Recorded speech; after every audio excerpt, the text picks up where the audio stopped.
उसको विश्वास है कि नहीं गुरु के मंत्र में ताकत है, ये तो पूरा दिन भी शांत नहीं होती और ये तो आधा घंटा में चुप हो गई। अब जो नहीं जानते, अभी से मेरा चैनल है उसके ऊपर ओके करो, सब्सक्राइब करो और मेरे से जुड़े रहो। ऐसे भाव होने चाहिए, हमारे विचार ऐसे होने चाहिए।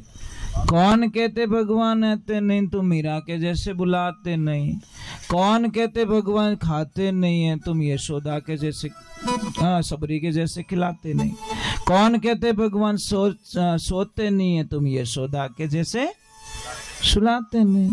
कौन कहते भगवान नाचते नहीं है, अरे तुम गोपियों के जैसे नचाते नहीं।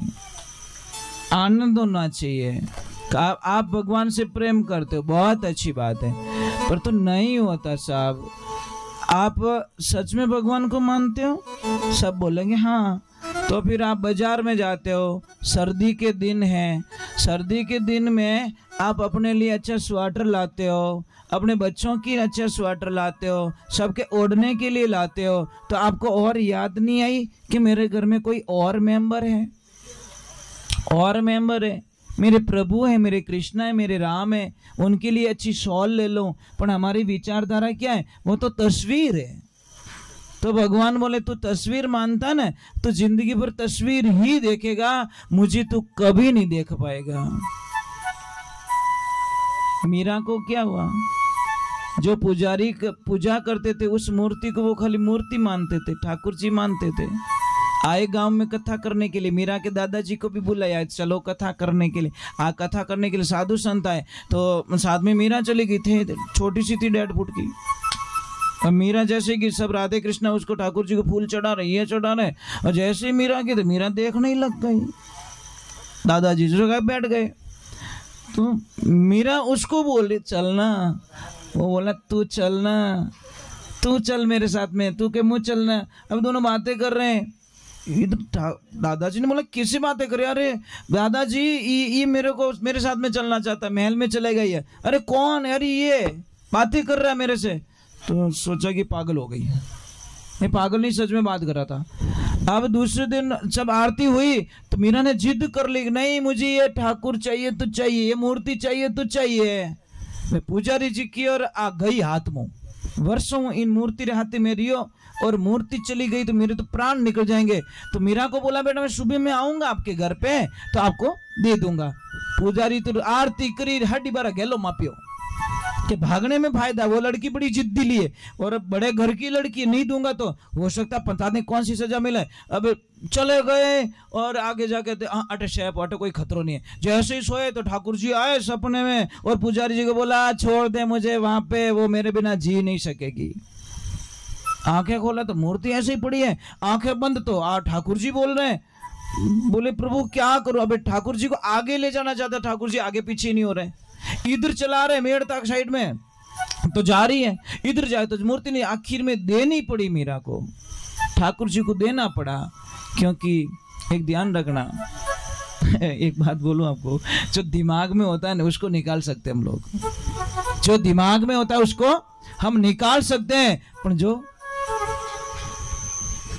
यहां से कैसे निकालो? कोई संभव नहीं है।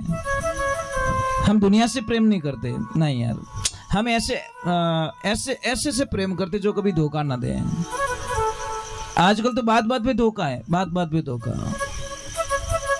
फिर भी पता नहीं लोग कैसे फंस जाते हैं, कैसे आ जाते उस जाल के अंदर। और कितने लोग रो रहे हैं, हमको सब पता है। रोना ही पड़ेगा क्योंकि झूठे होते महाराज। वो अपने कहवे के मैं थारे बिना नहीं जीव सकूं, तो वो दूजो नहीं कहवे मैं थारे बिना नहीं जीव सकूं। समझ में आ रहा कि नहीं आ रहा है? कि नहीं ठा पड़ी?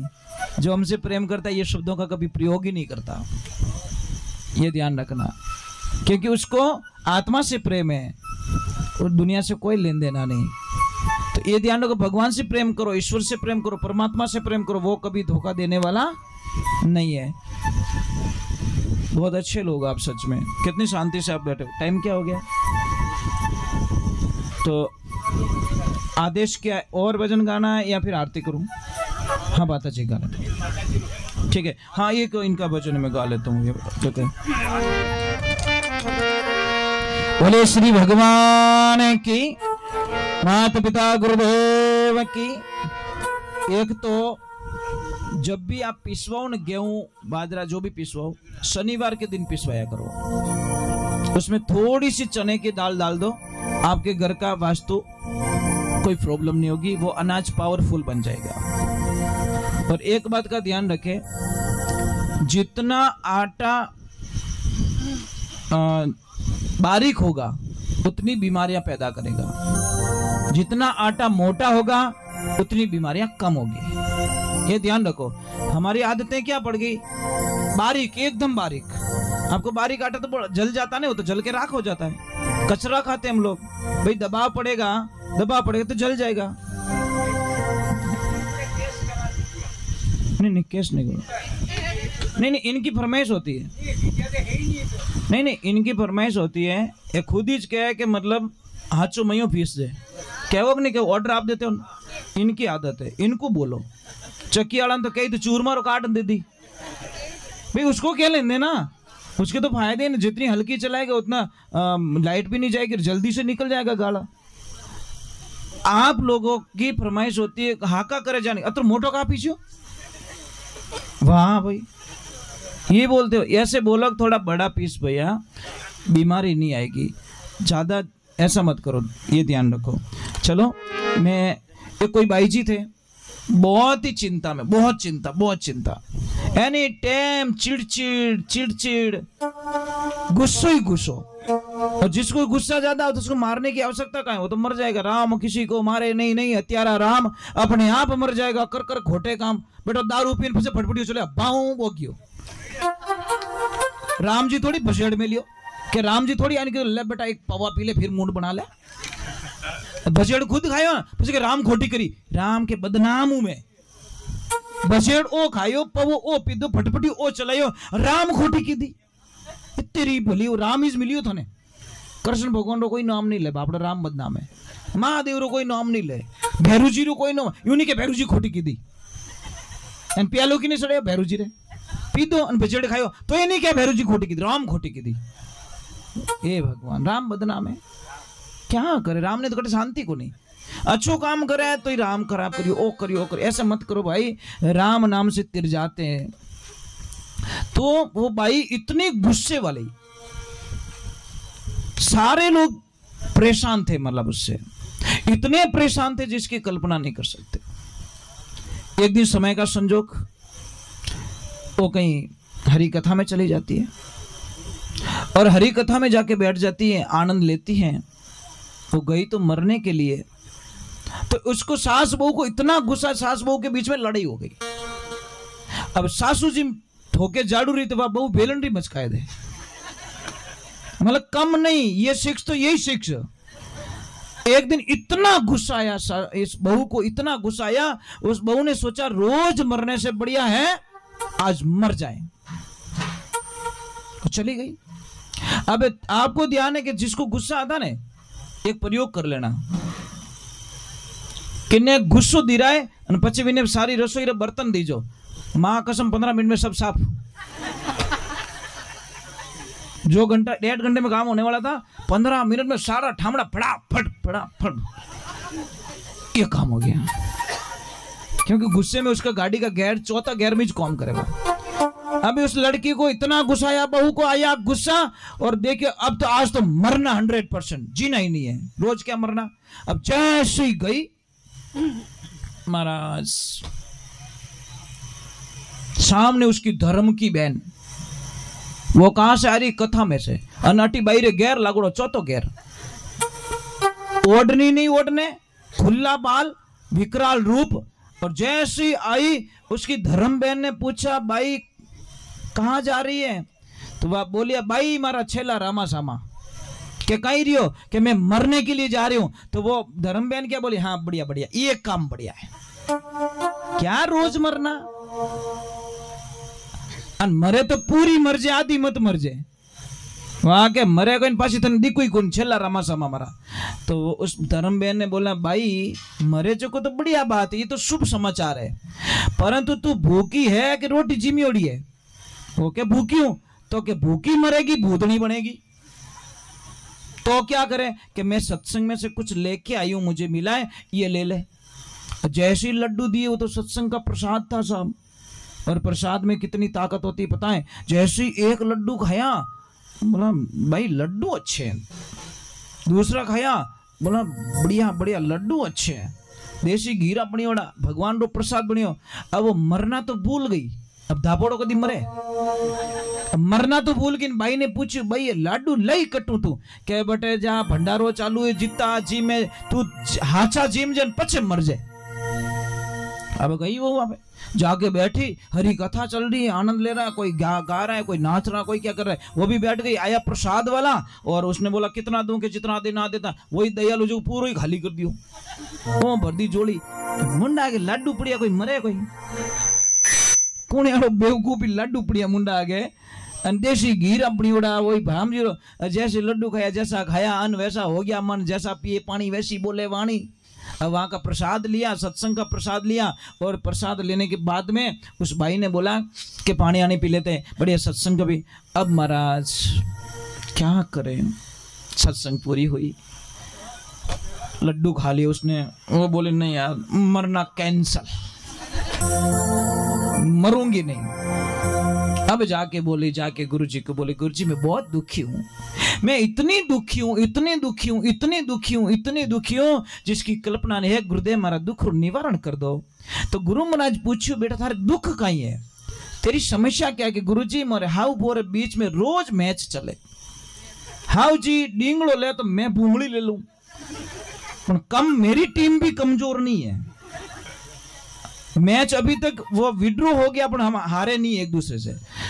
तो प्रॉब्लम क्या है? प्रॉब्लम ये है हम दोनों झगड़ते हैं, और हमारी वजह से, दोनों की वजह से पूरा परिवार मतलब परेशान हो गया है। हम दोनों की वजह से बहुत रुपया, बहुत पैसा, बहुत गाड़ियां, बंगले, पर हम दोनों के झगड़े में पूरा परिवार पिस गया। एक बाई आती हमारे पास में और आके बोलती, महाराज जी, हमने बोला हाँ बोलिए, कि ये कुंडली लाई हूं हमारी बहू की, हमारे बेटे और बहू के बीच में कैसा रहेगा देखिए, आप बोलो तो सगाई कर ले पक्की। तो हमने एक बात बोली उनको कि माताजी बेटे और बहू के बीच में तो बहुत अच्छा जमेगा, पर आपकी कुंडली लाइए, क्योंकि थोड़ी भीतरी कुंडली मिल गई तो पूरा परिवार नियाल हो जाई, और सास बहू की कुंडली नहीं मिली तो फिर बाद में बींद कहीं करे। आदत होती है हमारी। बेटी का कहना जमाई नहीं मानता ना, तो हम लोग क्या करते हैं कि मोर जमाई छो को नहीं मिलियो, बहुत खराब जमाई मिल गो, मारी बेटी रो कहनो ही नहीं माने, अने बीदनी रो कहनो बेटो मान ले तो कहीं कहे मारा बेटा ने तो वश में कर लियो। वारे कृष्णा वाह, क्या लालच है यार, तुम्हारी बेटी का कहना जमाई नहीं मान रहा है तो तुम बोलते हो हमारा जमाई अच्छा नहीं है, मेरी बेटी का कहना नहीं करता, और आपकी बेटा आपकी बहू का कहना मान लेता है तो आप बहू पे इल्जाम लगाते हो कि हमारा बेटा ने वश में कर लियो, तार बेटा ने गलम लटकाए दे, वश में कर लियो। क्या लफड़ा है भाई? स्वार्थ है हमारा, बेटी के लिए ऐसा और बहू के लिए ऐसा, ये दो मत देखो यार। बेटी के लिए अच्छा जमाई चाहिए तो बहू के लिए भी एक अच्छा आपका बेटा होना चाहिए, जो बहू के आज्ञा का पालन करे, बहू के बात का आदेश का पालन करे, और राजी होना चाहिए कि कम से कम मारी बीदनी रो कहनो तो माने, मोरो किनो ही कहनो नहीं माने, मारी बीदनी रो कहनो तो माने, पर नहीं नहीं नहीं नहीं नहीं, क्योंकि लपड़ो रियोड़ो महाराज। तो अब वो गई, अब गुरुजी ने बोला कि बेटा एक मंत्र देता हूं, कुछ मत कर, 3 महीने में तुम्हारा काम हो जाएगा। तो बोलिए गुरुजी कि कुछ नहीं बोलना है, आप जैसे ही घर पे जाओगे आपकी सासू मां जोरदार गालियां बोलेगी, जोरदार लड़ाई करेगी, कुछ मारने के लिए तैयार हो जाएगी, पर आपको कुछ नहीं करना है, मुंह में पानी डालना है, पीना नहीं है, मुंह में पानी भरना है, पीना नहीं है, और मुंह में पानी भर के राम राम बोलना है। जब तक तुम्हारी सासू मां चुप नहीं होवे तब तक उस पानी को पीना मत, थूकना ही नहीं है, बाहर भी नहीं निकालना है, बोलना मत बेटा, बोले लड़ा डबल पड़ेला। अब गई घर पे और बोला गुरुजी जितनी भेंट पूजा लेनी ले लेना, मेरे घर में शांति होनी चाहिए। अब वो गई घर पे, सासू मां तो आप रो चढ़ी उड़ी हो, सासू मां तो इतनी गालियां देने लगी, ऐसा ऐसा ऐसा, वो तो गई राम राम बोला, 5 बार गिलास में मुंह में पानी भर दियो, वो तो बोली नहीं। सासू माँ ने बोला क्या हुआ? मेरी बीदनी की गाड़ी तो स्लेप स्टार्ट थी, ये धक्का गाड़ी कैसे बन गई? इतने कुछ बोल रहा हूँ, इतनी कुछ बोल रही हूँ मैं बीदनी को, बहू तो कुछ भी नहीं बोल रही है। एक दिन जैसी सासू माँ चुप हुई, उसको विश्वास है कि नहीं गुरु के मंत्र में ताकत है, ये तो पूरा दिन भी शांत नहीं होती, और ये तो आधा घंटा में चुप हो गई। इस राम नाम में ताकत है, किसी को नहीं बताया, पानी पी गया। अरे राम, मेरी सासू माँ चुप हो गई। फिर याद आया, फिर बोलने लगी, फिर पानी पी लिया। ऐसे करके 8-10 दिन हुए और सासू माँ आके पैर गिर गई है, बेटा थारा जड़ो मने ही बनाए दे। ये तू कहाँ बन के आई ऐसी, किसने तेरे को ऐसा बनाया? बोला गुरुजी ने बोला 3 महीने में, ये तो 10 दिन में काम हो गया। अब महाराज गुरुजी के पाछी जावे और वह गुरुजी अभी ने हाउ जी पूछे, बेटा तू कट गई थी, ऐसी बन के कहां से आ गई? तो वो वापस जवाब लिख रही, देखो क्या बोल रही है।